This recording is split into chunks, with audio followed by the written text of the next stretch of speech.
ನಮಸ್ಕಾರ. ಈ ವಿವರಣಾತ್ಮಕ ವಿಶ್ಲೇಷಣೆಗೆ ಸ್ವಾಗತ. ಇವತ್ತು ನಾವು ಒಂದು ಕುತೂಹಲಕಾರಿಯಾದ ವಿಷಯದ ಬಗ್ಗೆ ಮಾತನಾಡಲಿದ್ದೇವೆ. ಅದೇನಂದ್ರೆ ನಮ್ಮ ಕರ್ನಾಟಕದ ಶಾಸಕರು ಅಂದ್ರೆ ಎಂಎಲ್ಎಗಳ ಸಂಪಾದನೆ ಎಷ್ಟು, ಅವರ ವೇತನ, ಭತ್ಯೆಗಳು ಮತ್ತು ಪಿಂಚಣಿ ವ್ಯವಸ್ಥೆ ಹೇಗಿರುತ್ತದೆ ಅನ್ನೋದರ ಬಗ್ಗೆ ಸಂಪೂರ್ಣ ಮಾಹಿತಿ ಪಡೆಯೋಣ. ಬನ್ನಿ, ತಡ ಮಾಡದೆ ನೇರವಾಗಿ ವಿಷಯಕ್ಕೆ ಹೋಗೋಣ. ಮೊದಲಿಗೆ ಸುದ್ದಿಗಳಲ್ಲಿ ಆಗಾಗ ಕೇಳಿಬರುವ ಆ ಒಂದು ದೊಡ್ಡ ಮೊತ್ತದ ಬಗ್ಗೆ ಹೇಳಲೇಬೇಕು. ಅದೇ 2.05 ಲಕ್ಷ ರೂಪಾಯಿ. ಹೌದು, ಏಪ್ರಿಲ್ 2022ರಲ್ಲಿ ಶಾಸಕರ ವೇತನವನ್ನು 50% ಹೆಚ್ಚಿಸಲಾಯಿತು. ಆನಂತರ ಕರ್ನಾಟಕದ ಪ್ರತಿಯೊಬ್ಬ ಶಾಸಕರು ಪಡೆಯುತ್ತಿರುವ ಪ್ರತಿ ತಿಂಗಳ ಮೊತ್ತವಿದು. ಕೇಳೋಕೆ ಸ್ವಲ್ಪ ದೊಡ್ಡದಾಗೇ ಇದೆ ಅಲ್ವಾ? ಈ ವಿಶ್ಲೇಷಣೆಯಲ್ಲಿ ನಾವು ಮುಖ್ಯವಾಗಿ 6 ವಿಷಯಗಳನ್ನು ನೋಡಲಿದ್ದೇವೆ. ಶಾಸಕರ ಮಾಸಿಕ ವೇತನ, ವೇತನದ ಹೊರತಾಗಿ ಸಿಗುವ ಭತ್ಯೆಗಳು, ವೈದ್ಯಕೀಯ ಮತ್ತು ವಸತಿ ಸೌಲಭ್ಯಗಳು, ಸಚಿವರಿಗಿರುವ ವಿಶೇಷ ಸೌಲಭ್ಯಗಳು, ನಿವೃತ್ತಿಯ ನಂತರದ ಪಿಂಚಣಿ ಹಾಗೂ ಈ ಬಗ್ಗೆ ನಡೆಯುತ್ತಿರುವ ಸಾರ್ವಜನಿಕ ಚರ್ಚೆ.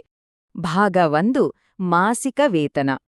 ಖಂಡಿತ ಈ ಲೆಕ್ಕಾಚಾರ ಎಲ್ಲಿಂದ ಶುರುವಾಗುತ್ತೆ ಅಂತ ನೋಡೋಣ. 2022ರ ಕರ್ನಾಟಕ ಶಾಸಕಾಂಗದ ವೇತನ, ಪಿಂಚಣಿ ಮತ್ತು ಭತ್ಯೆಗಳ ತಿದ್ದುಪಡಿ ಕಾಯ್ದೆಯು ಶಾಸಕರ ಒಟ್ಟು ಮಾಸಿಕ ಆದಾಯವನ್ನು 2.05 ಲಕ್ಷ ರೂಪಾಯಿಗಳಿಗೆ ಹೆಚ್ಚಿಸಿತು. ಅಷ್ಟೇ ಅಲ್ಲ, ಇದರಲ್ಲಿ ಒಂದು ಆಸಕ್ತಿದಾಯಕ ನಿಯಮ ಕೂಡ ಇದೆ. ಪ್ರತಿ 5 ವರ್ಷಗಳಿಗೊಮ್ಮೆ ಈ ವೇತನ ತಾನಾಗೆ ಅಂದ್ರೆ ಆಟೋಮ್ಯಾಟಿಕ್ ಆಗಿ ಹೆಚ್ಚಾಗುವಂತೆ ಕಾಯ್ದೆಯಲ್ಲಿ ಸೇರಿಸಲಾಗಿದೆ. ಭಾಗ 2: ವೇತನದ ಹೊರತಾಗಿ ಸಿಗುವ ಭತ್ಯೆಗಳು. ಇಲ್ಲಿ ಒಂದು ಅಚ್ಚರಿಯ ವಿಚಾರ ಏನಂದ್ರೆ, ಈ 2.05 ಲಕ್ಷ ರೂಪಾಯಿಗಳಲ್ಲಿ ಶಾಸಕರ ಮೂಲ ವೇತನ ಇರೋದು ಕೇವಲ 40,000 ರೂಪಾಯಿ ಮಾತ್ರ. ಹೌದು, ಇದು ನಿಜ. ಉಳಿದ ಬಹುಪಾಲು ಹಣ ಬೇರೆ ಬೇರೆ ಭತ್ಯೆಗಳ ರೂಪದಲ್ಲಿ ಬರುತ್ತೆ. ಅಂದ್ರೆ ಕ್ಷೇತ್ರದ ಪ್ರಯಾಣಕ್ಕಾಗಿ 60,000, ಕ್ಷೇತ್ರ ಭತ್ಯೆ ಅಂತ 60,000, ಆಪ್ತ ಸಹಾಯಕರು ಮತ್ತು ರೂಮ್ ಬಾಯ್ ಖರ್ಚಿಗೆ 20,000, ಹಾಗೆ ಫೋನ್ ಭತ್ಯೆಗಾಗಿ 20,000 ರೂಪಾಯಿ. ಇವೆಲ್ಲವನ್ನೂ ಸೇರಿಸಿದಾಗ ಒಟ್ಟು ಮೊತ್ತ 2.05 ಲಕ್ಷ ಆಗುತ್ತೆ. ಭಾಗ 3: ವೈದ್ಯಕೀಯ, ವಸತಿ ಮತ್ತು ಪ್ರಯಾಣದ ಸೌಲಭ್ಯಗಳು. ಬರೀ ಅಕೌಂಟ್ಗೆ ಬರೋ ಹಣ ಅಷ್ಟೇ ಅಲ್ಲ, ಶಾಸಕರಿಗೆ ಸಿಗುವ ಬೇರೆ ಸೌಲಭ್ಯಗಳು ಕೂಡ ತುಂಬಾನೇ ಇವೆ. ಕರ್ನಾಟಕ ವಿಧಾನ ಪರಿಷತ್ತಿನ ಸಚಿವಾಲಯದ ಲೆಕ್ಕಪತ್ರ ವಿಭಾಗದ ಅಧಿಕೃತ ಮಾಹಿತಿಯ ಪ್ರಕಾರ ಶಾಸಕರಿಗೆ ಶಾಸಕರ ಭವನದಲ್ಲಿ ಬಹಳ ಕಡಿಮೆ ದರಕ್ಕೆ ಸಂಪೂರ್ಣ ಪೀಠೋಪಕರಣಗಳು ಅಂದ್ರೆ ಫುಲ್ಲಿ ಫರ್ನಿಶ್ಡ್ ಆದ ವಸತಿ ಸೌಲಭ್ಯವನ್ನು ಒದಗಿಸಲಾಗುತ್ತದೆ. ಇನ್ನು ವಸತಿಯ ಜೊತೆಗೆ ಸರ್ಕಾರ ಶಾಸಕರ ವೈದ್ಯಕೀಯ ವೆಚ್ಚಗಳನ್ನೂ ಭರಿಸುತ್ತೆ. ನಿಯಮಗಳಲ್ಲಿ ಇದಕ್ಕೆ ಕೆಲವೊಂದು ನಿರ್ದಿಷ್ಟ ಮಿತಿಗಳಿವೆ. ಉದಾಹರಣೆಗೆ ನೋಡೋದಾದ್ರೆ, ಕಿವಿಯ ಶ್ರವಣ ಸಾಧನ ಅಥವಾ ಹಿಯರಿಂಗ್ ಏಡ್ಗಾಗಿ ಜೀವಿತಾವಧಿಯಲ್ಲಿ ಒಮ್ಮೆ ಪ್ರತಿ ಕಿವಿಗೆ 1 ಲಕ್ಷ ರೂಪಾಯಿಗಳವರೆಗೆ ಮರುಪಾವತಿ ಮಾಡಲಾಗುತ್ತೆ. ಕೃತಕ ಹಲ್ಲುಗಳಿಗಾಗಿ 50,000 ರೂಪಾಯಿ ಮತ್ತು ಕ್ಯಾಪ್ ಹೊಂದಿರುವ ರೂಟ್ ಕೆನಾಲ್ ಚಿಕಿತ್ಸೆಗೆ 10,000 ರೂಪಾಯಿಗಳವರೆಗೆ ಕ್ಲೇಮ್ ಮಾಡ್ಕೊಳ್ಬಹುದು. ಅದೇ ರೀತಿ ಬೆಂಗಳೂರಿನ ಹೃದಯ ಭಾಗದಲ್ಲಿರುವ ಶಾಸಕರ ಭವನದಲ್ಲಿ ಉಳಿದುಕೊಳ್ಳಲು ಶಾಸಕರು ತಿಂಗಳಿಗೆ ಕೇವಲ 500ರಿಂದ 1,000 ರೂಪಾಯಿಗಳನ್ನು ಮಾತ್ರ ನೀಡಬೇಕಾಗುತ್ತೆ. ಇದು ಮಾತ್ರವಲ್ಲ, ರಾಜ್ಯದ ಒಳಗೆ ನಡೆಯುವ ಸಭೆಗಳಿಗೆ ಹಾಜರಾಗಲು ದಿನಕ್ಕೆ 2,000 ರೂಪಾಯಿ ಹಾಗೂ ರಾಜ್ಯದ ಹೊರಗಿನ ಸಭೆಗಳಿಗಾದರೆ 2,500 ರೂಪಾಯಿ ದೈನಂದಿನ ಭತ್ಯೆ ಸಿಗುತ್ತೆ. ಜೊತೆಗೆ ಪ್ರಥಮ ದರ್ಜೆ ಎಸಿ ದರಕ್ಕೆ ಸಮಾನವಾದ ರೈಲು ಪ್ರಯಾಣದ ಪಾಸ್ ಸೌಲಭ್ಯವೂ ಇವರಿಗಿರುತ್ತೆ. ಭಾಗ 4: ಸಚಿವರಿಗೆ ಸಿಗುವ ವಿಶೇಷ ಸೌಲಭ್ಯಗಳು. ಈಗ ಆಡಳಿತದ ಉನ್ನತ ಹುದ್ದೆಯಲ್ಲಿರುವವರ ಕಡೆ ಗಮನಹರಿಸೋಣ. ಒಬ್ಬ ಸಾಮಾನ್ಯ ಶಾಸಕನಿಗೂ ಮತ್ತು ಸಚಿವರಿಗೂ ಇರುವ ವ್ಯತ್ಯಾಸ ನೋಡೋಕೆ ನಿಜಕ್ಕೂ ಆಸಕ್ತಿದಾಯಕವಾಗಿದೆ. 2025ರ ತಿದ್ದುಪಡಿ ಮಸೂದೆಯ ಪ್ರಕಾರ ಸಾಮಾನ್ಯ ಶಾಸಕರ ಮೂಲ ವೇತನ 40,000 ಆಗಿದ್ರೆ ಸಚಿವರ ಮೂಲ ವೇತನವನ್ನು 60,000 ರೂಪಾಯಿಗಳಿಗೆ, ಮುಖ್ಯಮಂತ್ರಿಗಳ ವೇತನವನ್ನು 75,000 ರೂಪಾಯಿಗಳಿಗೆ ನಿಗದಿಪಡಿಸಲಾಗಿದೆ.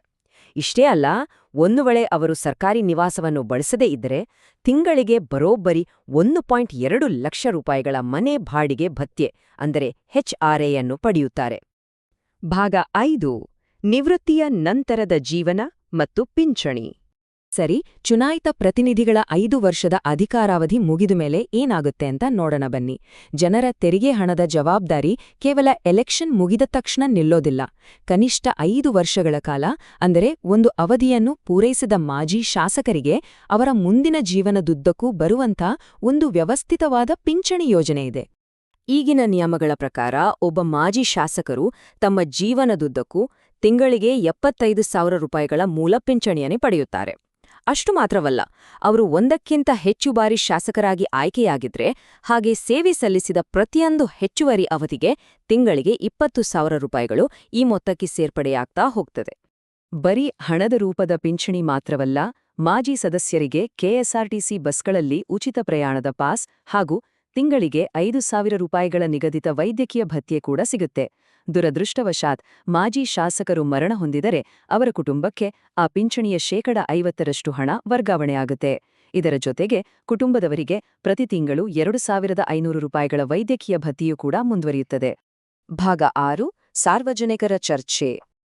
ಈ ರೀತಿಯ ವಿವರವಾದ ಹಣಕಾಸಿನ ಮಾಹಿತಿಗಳು, ಆರ್ಟಿಐ ಅರ್ಜಿಗಳು ಮತ್ತು ಮಾಧ್ಯಮಗಳ ಮೂಲಕ ಹೊರಬಂದಾಗ ಸಹಜವಾಗಿಯೇ ಸಾರ್ವಜನಿಕ ವಲಯದಲ್ಲಿ ದೊಡ್ಡ ಮಟ್ಟದ ಚರ್ಚೆ ಶುರುವಾಗುತ್ತೆ.